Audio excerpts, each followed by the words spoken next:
Are you struggling with obsessive, looping thoughts that don't seem to go away? Do you wish you could have that inner sense of calm and quiet that you might have had before? Hi, I'm Doron Lazarus, Integrative sleep coach and founder of the Sleep Coach Academy. And today I want to discuss everything about how to end pure obsessional thinking. If you enjoy this content about sleep and mental health, go ahead and hit that like and subscribe button that you can be notified for all the latest videos that get released. Many people are familiar with the concept of OCD, Obsessive Compulsive Disorder. This is where there is some repeating obsessive thought that then is linked to an action. So for example, the mind tells you, oh my gosh, your hands are dirty. Go ahead and wash them. If you don't, it could be dangerous. And the person goes ahead and washes their hands. And the thought can come back a few seconds later and says, are you sure your hands are clean?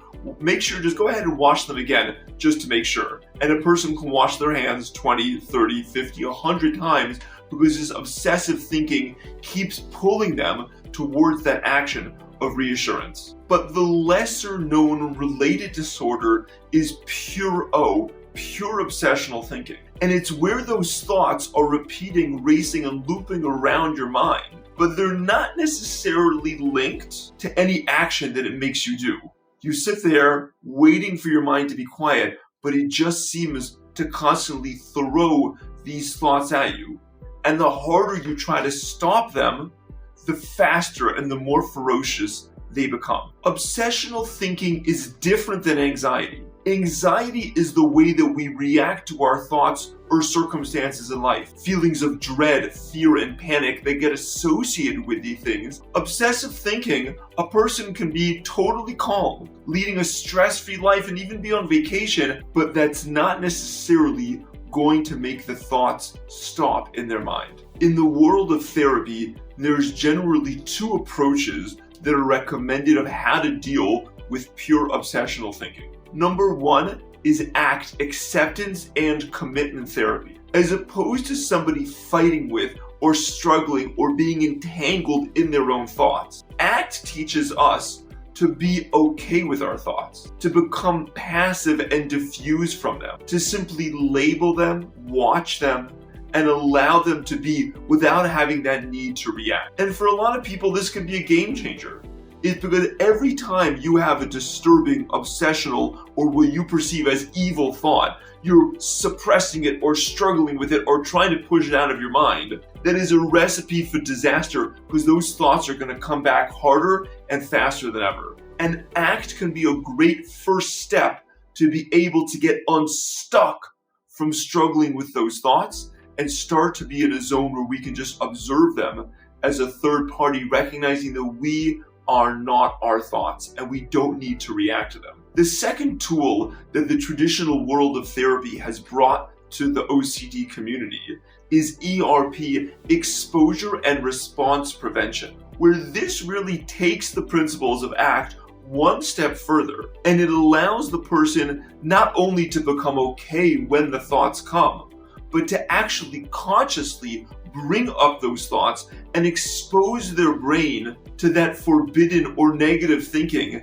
in terms of facing their fear, teaching their mind that this thought is actually benign and I can bring it up at will and expose myself to this thought to teach myself that the thought is not a threat. I don't need to fight or struggle with the thought any longer.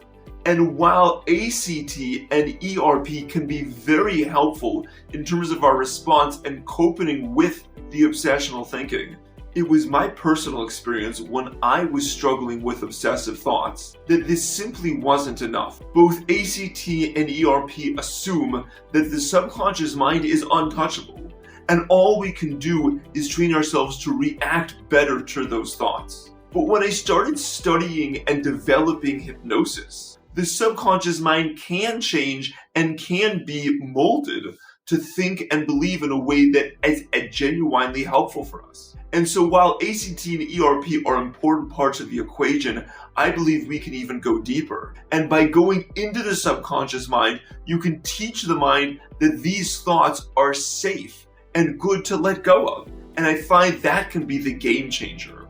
When it's not just about reacting to the thoughts, but you're actually going into the subconscious mind and you're teaching the subconscious mind, not fighting with it, but raising it up to the level that it's no longer shooting these obsessional thoughts constantly, I find that the mind can just turn quiet. It doesn't require years of meditation. I find that when one goes into the subconscious mind with hypnosis, you can do this fairly quickly. What do you think? Have you seen your obsessional thoughts end with ACT or ERP? Have you experienced hypnosis and have found that to be a game changer or not in your obsessional thinking? Go ahead and leave the comments below. I've seen obsessional thinking get in the way of people's life and their sleep. And if that's something that you are struggling with, go ahead and check out the link below where we can connect and I can explain how we help people uproot their obsessional thoughts to allow them to be mentally healthy and sleep well for the rest of their life. This has been Doron Lazarus, Integrative Sleep Coach and founder of the Sleep Coach Academy, and I look forward to being in touch.